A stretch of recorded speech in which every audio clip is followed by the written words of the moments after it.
Now, seeing how you're playing Platinum, Diamond, MMR roughly, I'm not gonna pretend to know more than you do on the mechanics of Katarina, or like the runes and the masteries or whatever, because that just seems redundant for me to try to, because I don't play it. What I'm more looking at in this replay, even though it's a stomp, I'm just gonna see if there was anything that we could do to optimize a bit more. Because unfortunately, the enemy team did not live up to my expectations. The Maokai was very bad in this game.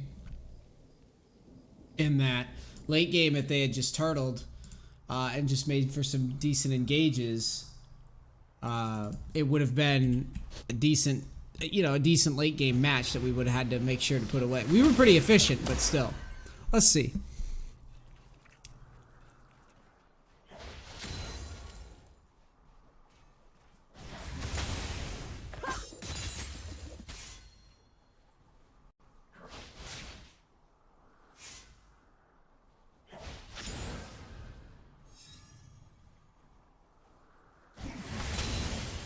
Pretty hard for you to do anything level 1, I get that.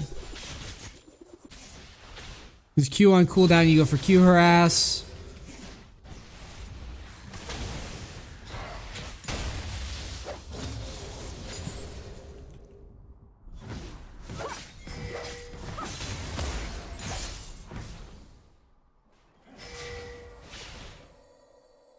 Alright.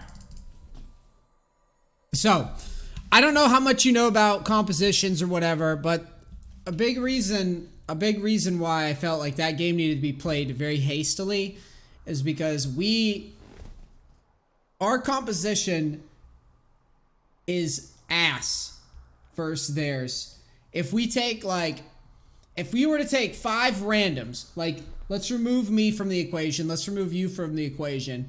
If we were to take 5 randoms of equal skill and face them versus the enemy team comp of 5 randoms of equal skill, I would argue, I think I can make a pretty compelling argument that the team with the fucking Kale, Maokai, Xerath, Jinx, Raka would pretty much win 80 to 90% of the time.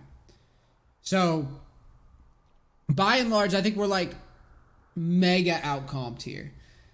For those people who don't understand watching and is like, well, why the fuck does he give it that much of a weight? Well, for one,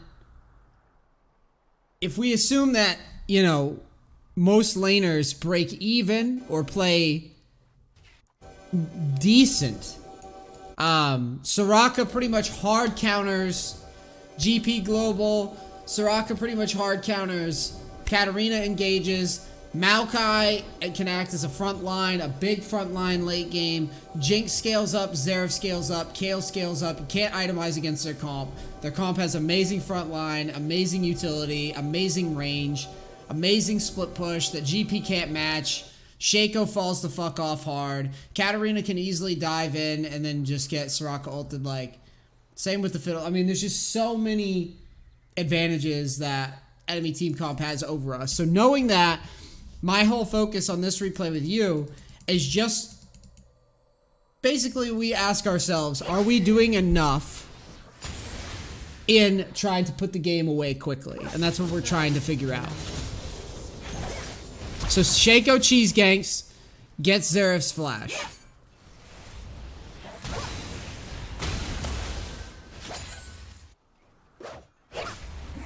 It's not really a cheese gank, it was a level 3.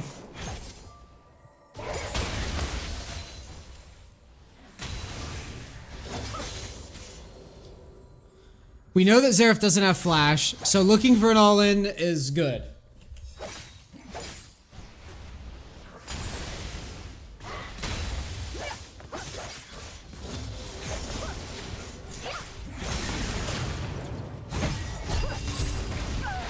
Okay, the only issue here, and I get baited by the barrier a little later as well, just barely miss it. But the way you play this, it almost looks like you didn't know that he has barrier.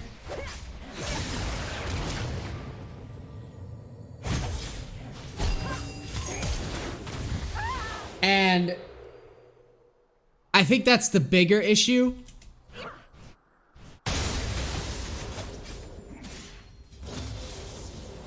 Jump in, juke the E. He steps up, so you re-engage, which is, this is all correct.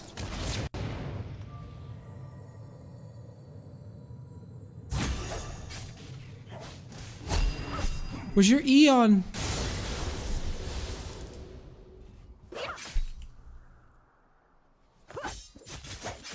Well, I mean, right there, Luminel, that's something you can take at least.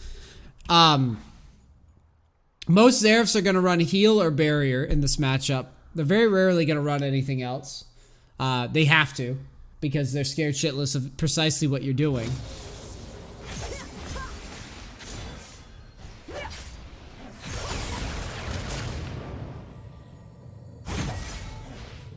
It's pretty unfortunate that when we E in, we go right inside a fucking tower range.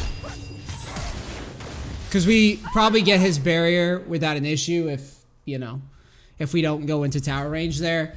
But I don't mind you looking for this. I don't really have an issue with this. We know that this doesn't really impact the outcome too much in this particular instance. It could in a higher level game. It could when the match was closer. I would say attempt your all in. You know, you just weren't able to get the autos there, I think, was the bigger issue. I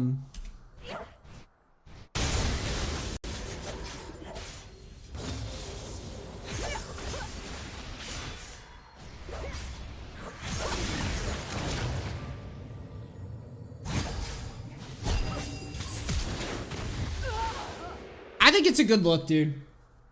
Like, it's close. Just remember to not to think about the barrier, because you're getting baited there 100% of the time. I think we would have been happy just getting him to back up. Even if we don't get his barrier, that's all right. I mean, it's not great, but you can from there kind of zone him off with flash, right? Like, he can't farm anymore. Like, back here.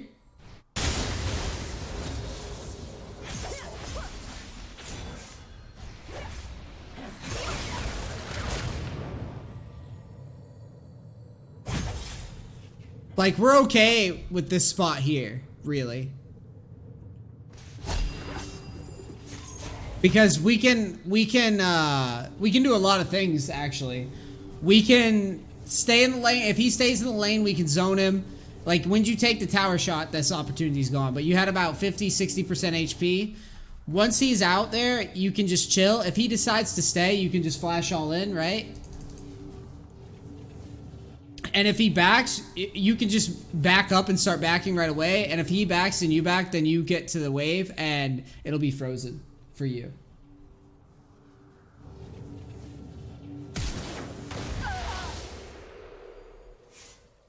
Because, like, this would essentially be his position with a little bit more health if we had just get backed off of it after we traded. But I think it's good to fish for damage, though. I think that's fine. Because you really do want to get value out of the Shaco's, like, burning his flash. So I like that you're looking for it. I think that's the right move. Alright, what is this roam?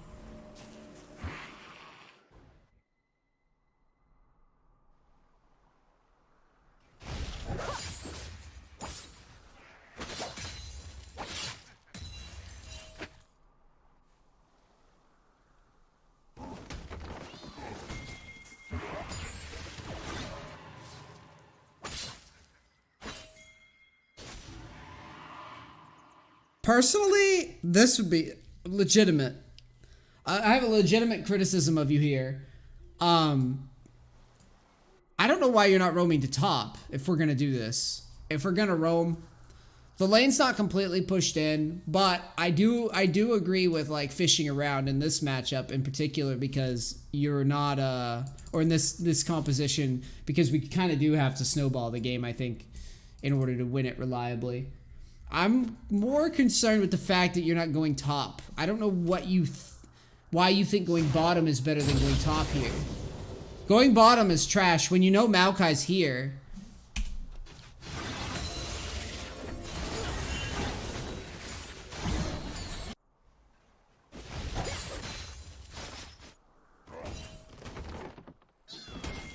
when you know Maokai's here, and this Kale's up here. Now we know based on the replay, the Kale's vision, like, but think about, and this was kind of where I was figuring this replay would go, because I think this is like a common, like, the difference between roaming mids in like plat diamond and roaming mids and like high diamond masters and up is you very rarely see mids go top early game. And I think the reason that they don't often enough is because they're scared of like, oh, well, what if, you know, it's like Aurelia or some shit. But like, you don't really want to force a gank or try to roam down here when you got this information, right? Like, you know that Maokai's here. You know that your bot lane's pushed up. Pretty safe. Like, if they die to this, they're fucking brain dead, right? Like, this is how I would view this. But if you go top after this shove, like, if you're gonna roam, you should just path like this. And you're gonna fucking ruin this guy. And I remember I'm pinging that he doesn't have flash here too, in this particular instance. And if it's not me, it doesn't even matter. Like, Katarina versus Kale early, you get a flank on this guy in a long lane. I don't even really have to do any damage for this to be a kill. Like, remove me from the equation. We know he doesn't have teleport or flash. Just roam up to top and flank him. Now, this is obviously matchup dependent, what I'm talking about, and that's kind of your responsibility when you're roaming. But when we get into that, like, what do you think you're going to achieve going down this way? You know, if this guy's an inting moron, yeah, he'll die to it. But, like, it's pretty silly, really, for him to ever get caught by this. So I'd much prefer, like, gimping this guy and just shutting him out completely. Because you need to understand that Kale is effectively a fucking cannon minion before she starts scaling up. She's really fucking weak. She's basically what GP in your mind, or in what most players' minds think that GP should be. They think that he just AFKs in lane and, like, doesn't ever trade. But, like, GP can actually trade. Kale cannot. Like, she's so dog shit. So I'd rather see the roam up top. That's my only main criticism with this. I think it's a missed opportunity.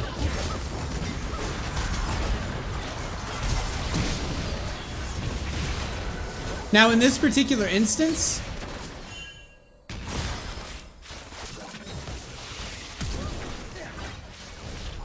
the only by the way, dude, this whole talk, I am so glad this plays this way, because this is a perfect example of just like results oriented type of thinking. Now, in the case of Luminel, I'm sure that he understands that, like, even though he did something, it doesn't necessarily make it the right play. A big thing that'll change your win rates up or down in your games is whether or not you're making the right optimal decision, even if the results don't always add up to what you're, you know what I mean, to what you're anticipating. All right? It's why there's times where you watch me get salty with teammates because I think that they should do one thing, or I'm playing aggressive, just saying, well, if this guy's here, then it's a big rip because I'm going to gamble and go for this. Like, I want you to see this for a second. I say that forcing this awkward fight is pretty high like, it's a volatile situation, right? Whereas, like, going top is not. Going top is, like, almost a guaranteed kill if you path around behind this guy, right? This is really sketchy, and I want you guys to see how sketchy it actually becomes, okay?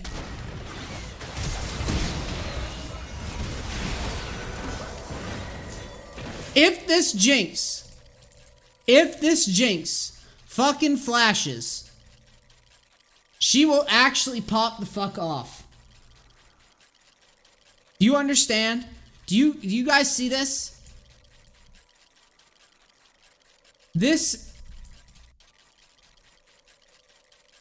She will destroy this fight.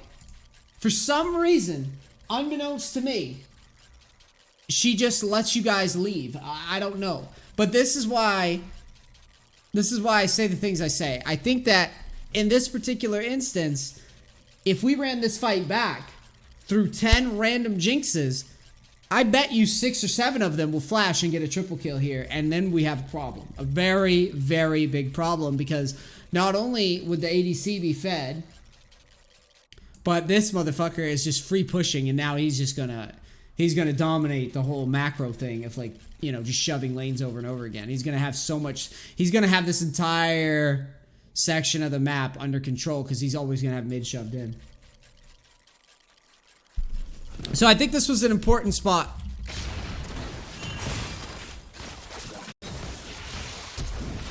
He missed his kill.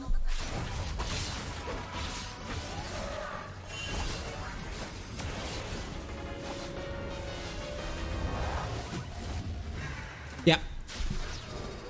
He totally, and then Shaco feeds. He totally botched that though. Because Ezreal didn't have heal.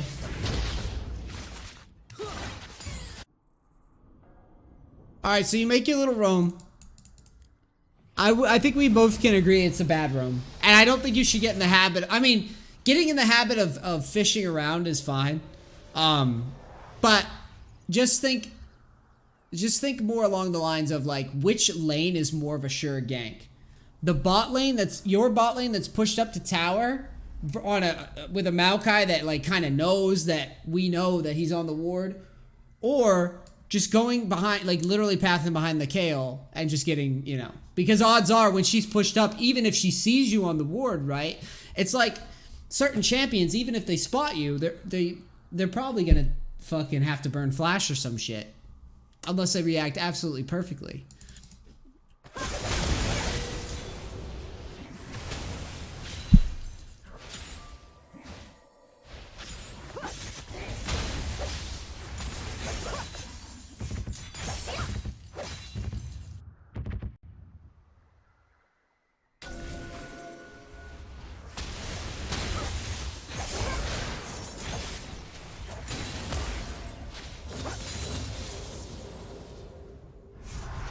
These are the consequences of our roams, by the way. I mean, obviously, in this particular instance, your roam worked out, and I don't think Katarina really, like, really struggles too far or struggles too hard with a level disadvantage. Just because in solo queue, like, her damage is just so nuts anyways that she can probably just pick up some kills and some scraps here or there, and that's what you do this game.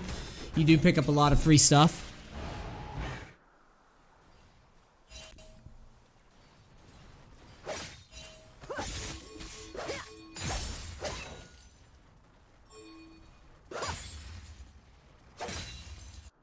But it definitely is a problem, having a level disadvantage this early. So this was good, and you know, I said it in the game itself. I said this is a good roam.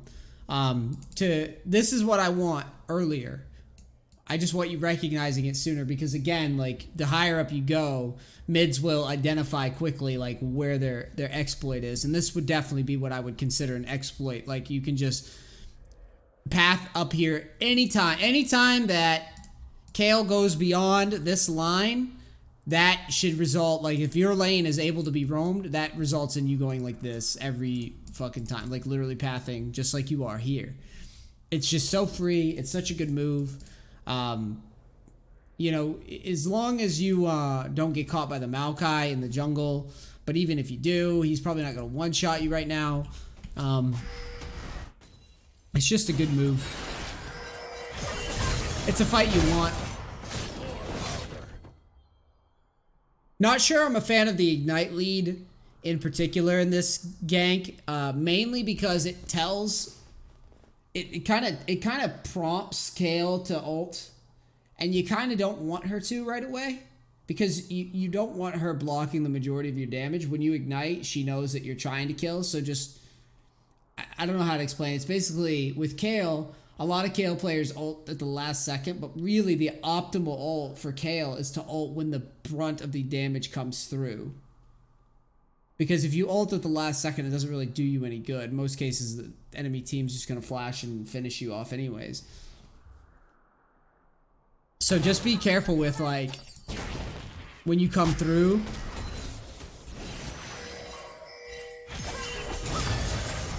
That ignite could have prompted her to ult right away. And I know you weren't sure if she had the ult up or not, but in general, just kind of assume it's up. Like, I couldn't really communicate that quickly while you were roaming. But yeah, just kind of assume it's up and don't waste your ignite there, because you pretty much know she's gonna ult. And you want to see if she lets damage leak through before you go forward with the ignite.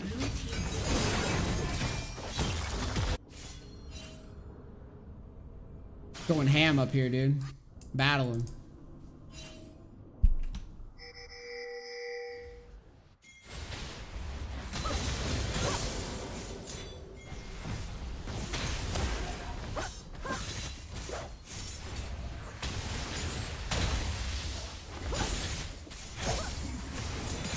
Now that I've seen this lane play out, though, Luminel, I will tell you this. It definitely feels like early roams are the way to go. So I will credit you there. I think you're on the right track. Because when I see this, I don't see a world where we really get to lane versus Aerith once he starts getting items. So I think as a good like plan going forward, I think the roams early are key, because you're not really, after a certain point, he's just going to do what he's doing here, which you're both just going to kind of equalize in mid.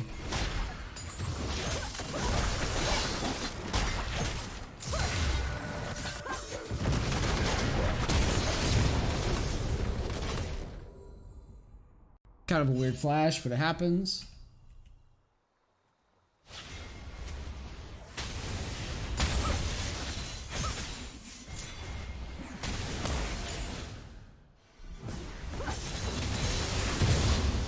Would you rather him sit mid and set up a gank for Shaco with Ignite, where he hits 6, than roaming bot? No, because you're not going to set up a gank. Versus a competent Xerath player, there's no gank. Gank isn't happening. Because he's just going to do what he's doing right here, which is just shove the lane over and over. In fact, he's even pushed up. He's even further ahead than he should be, like, in terms of positioning.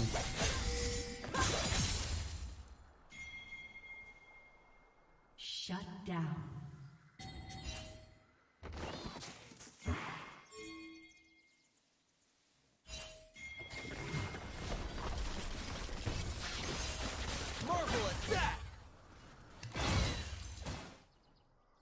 Yeah, this is bad by you.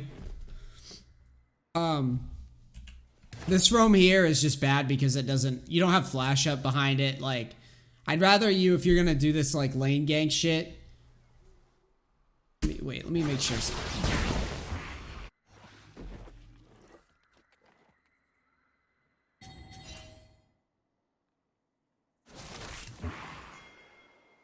Well, the Maokai just told you that he had vision of the try. So you try to be sneaky. And you go down here.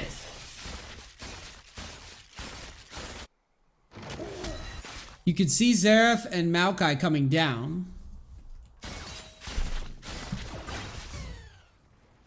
But there's not going to be any, like, you're not going to kill anybody here. You don't have Gunblade finished, and you don't have Flash. So, I mean, I don't blame you for fishing around, though, with the mid shove. I think that's fine. I'm just trying to think if there's anything more productive we could be doing right now.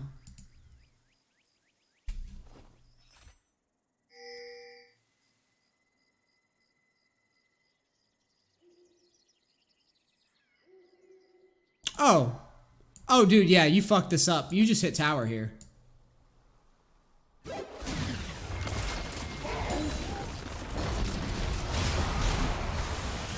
You just hit tower here. Yeah, this is a situation where more often than not you coming down is going to result in you just dying. They kind of fucked up by not sieging off of this.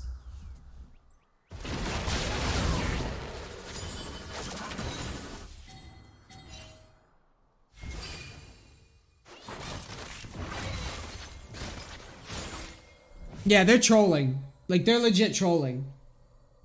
Just so you know, like, they could have sieged right now, 4v2, and they could have just destroyed you guys here. Like, they wouldn't necessarily kill you, but you can't really do anything while they do it. They should have sat on this tower for a while, I think. And yeah, that's my logic as well. The tower here, you might as well just damage this because you get free gold, right? And again, what chat said, when else are you ever going to touch that turret if Xerath is in lane? And that's a really, really good point.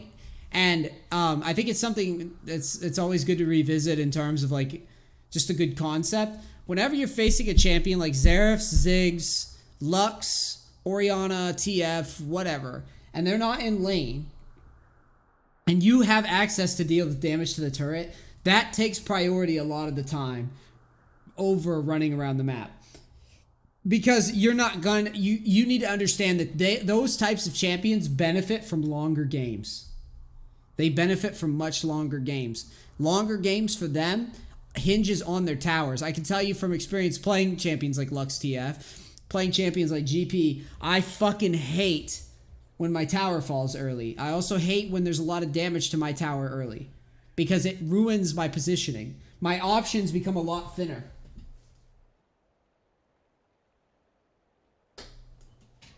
You know, my options become a lot thinner. If this tower falls, the faster it falls, Xerath's job becomes harder because right now Xerath can stand anywhere here, right? Safely. He can hang out here in any position, and he's pretty happy with that. But the minute that he steps over that line, it's just like any of this shit is super fucking sketchy. Now, when that tower breaks, that line becomes this. You see what I'm saying? And all that space that he can navigate around with his teammates, it closes in. So yeah, this like funky little roam that you're doing, the information, the reason why I say that you should be hitting tower here is if you break it down, literally just heads on a minimap, right? 4 bot on the red side, 2 bot blue side. Kale is getting dove top. So that literally means you are open lane, right? You are open lane. Dude, with a wave under tower, just fucking smack at the tower. 2 waves, I'd be thinking. 2 waves of smacking. And then if while you're doing that, if you could try to look down and pay attention to cooldowns, that helps too. You know, try to see if anybody uses flashes or whatever, so you know what's going on. Shut down.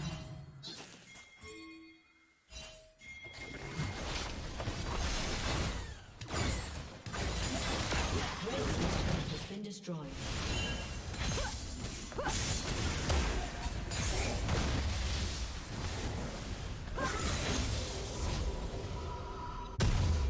I go mid here and enter your lane real quick. That's what I was talking about. Like, I know he has barrier, but I really thought I had the damage. And I think it's because he turns level 10 that I don't get this kill. But I felt really fucking good about going for it before he leveled.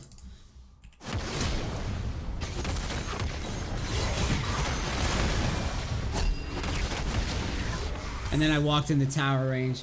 I almost clutched it up. Almost. I didn't see they flashed there too.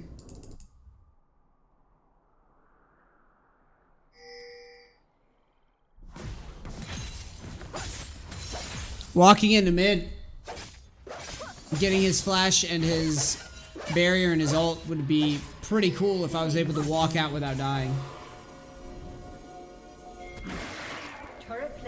So this was good.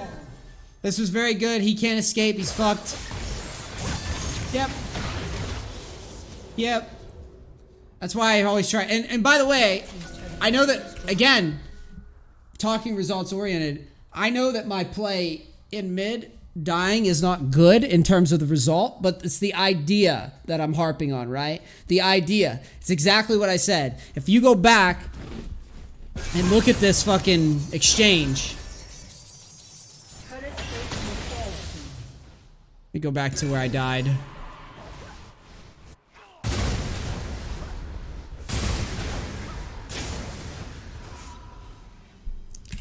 people will watch this and think, oh, well, Neace died, so he's a moron, right? Well, it was kind of bad mechanically, but the idea is what I'm really after. Look. If we pressure this Xerath right now, right? We're coming off a Triforce Power Spike, a Xerath mid lane. We're facing a comp that scales, right? That's the idea here. Facing a comp that scales really fucking hard late game. My logic is, if I can kill this Xerath and get him off of tower,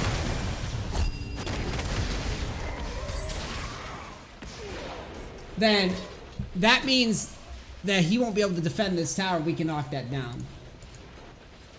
But yeah, him turning level 10 at the timing he did was probably the reason. But anyways, that also, if we pressure his summoners, like we hit a combo, it's really important versus poke champs that you just commit and go for it. Because if you can get their summoners down, this is the situation that you're looking for. Xerath gets out of line, positioned somewhere that he shouldn't, with summoners that he lost because we made an aggressive move. Katarina rotates in, and then he gets the kill.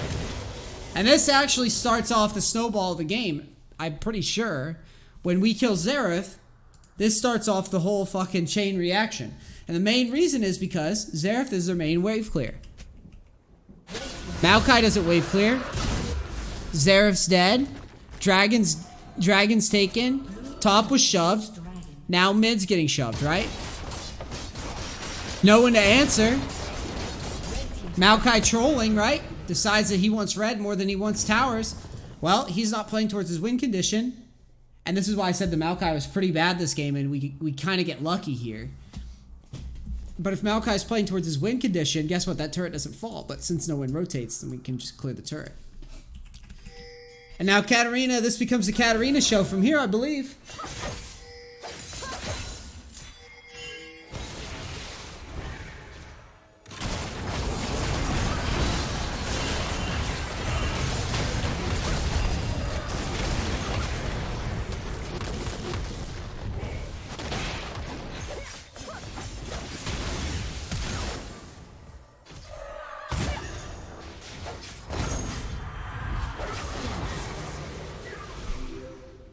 Katarina show.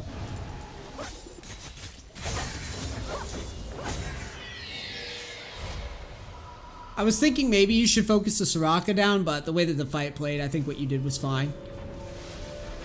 She kind of split off anyways.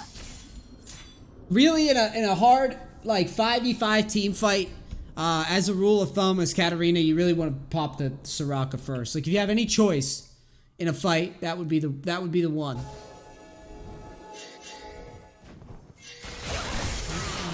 This is really good by you. I really like this. This is your best move of this replay. Now, the reason I really like this is because I think you're ahead of the curve on the level that you're playing at. Alright, like, here, this is really good. Once you get fed, you don't want to just be grouping. And mids, a lot of them at this level, a lot of them do the, like, notice how I'm top, right? And there's 3 mid. Normally what I expect at this level of play is I very rarely see mids that go and go to the bot lane and 1-3-1 it. If you watch like Dopa or, just any good mids, literally any good high level, like pro level mid, when their bot lane's in mid lane, they traditionally, especially when they have the lead, they will go and pressure the bot lane. So it'll be a 1-3-1, right? That's what you're looking for. You really want this because it applies pressure. It uses the advantage of the solo lanes and it keeps the advantage of the solo lanes. If you're playing mid and you fucking get a lead on mid, nothing will ruin that lead faster than grouping with your bot lane and A-ramming while the enemy bot laner is just farming on the side lane for free. Now, you're not going to always be able to kill the enemy bot lane. Maybe the ADC is fed. Maybe he doesn't push. Maybe he doesn't go beyond his, like, this tower isn't broken for whatever reason, right? Changes the game. But if you ARAM mid, and this is why it pisses me off about a lot of mid laners, you're fucking the game up. You're fucking your lead up. Here, Katarina's going to keep her lead. Because he's off in the side lane, he's not going to lose that XP. If you're a low mobility mage, yeah, you should be staying mid. It's your ADC's responsibility to be catching the farm. Unless you have like a jungler who can like semi-split and you can send him top and the top laner goes bottom or something, depending on what objectives are up.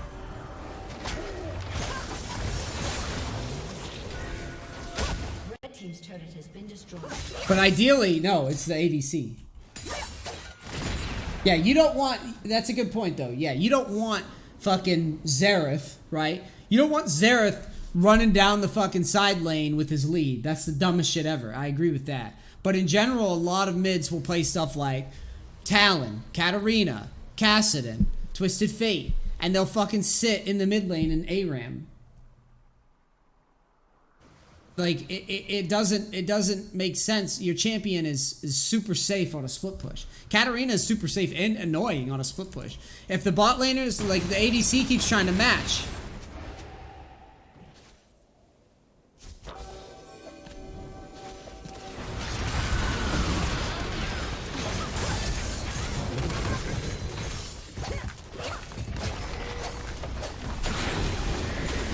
The ADC doesn't want to match here, dude.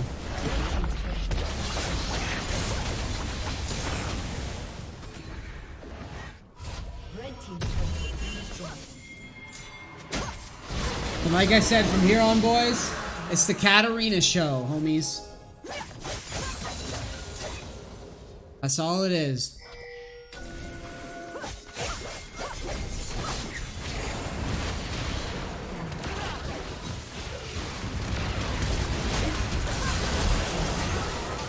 That's a really good Ezreal ult, too. 2 bottom. You guys know that, so you go ahead and take Baron.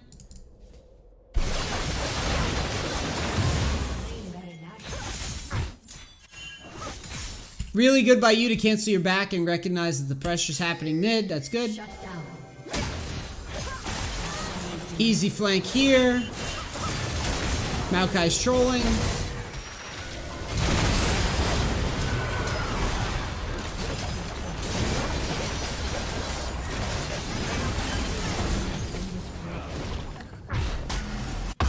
Red team's inhibitor has been destroyed. 3 people die. This is actually troll by you. I don't know if you're trying to like extend the game out and like make it harder for yourself by letting them catch up, but this is terrible by you. Do we have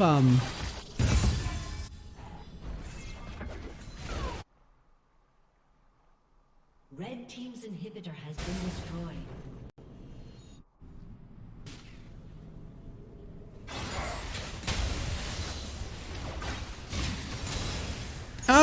Actually, it's not that bad. It's not that bad. Ending the game seems pretty unlikely.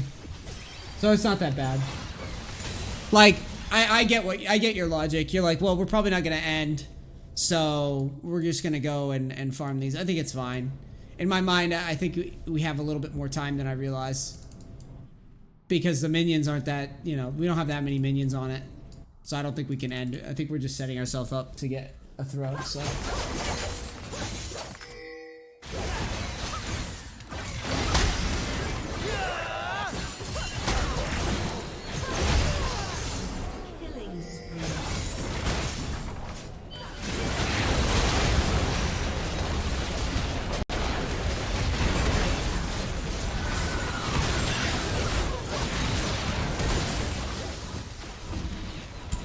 All right. Now, I will say this, my friend.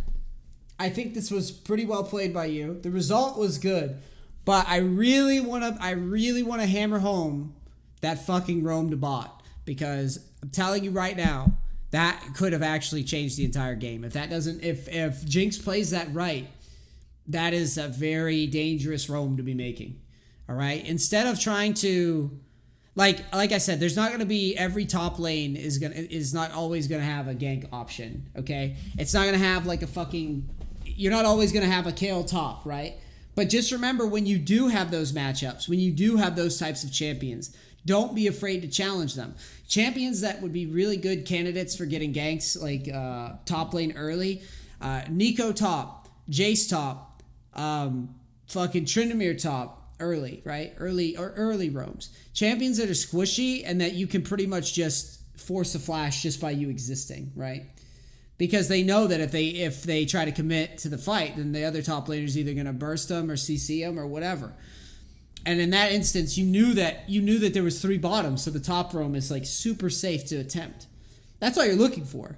It's just the difference between something safe or something volatile. Like, sure, that time the Jinx just held flash for some reason, but if she flashes, she's going to kill all of you, and then you've got a totally different game.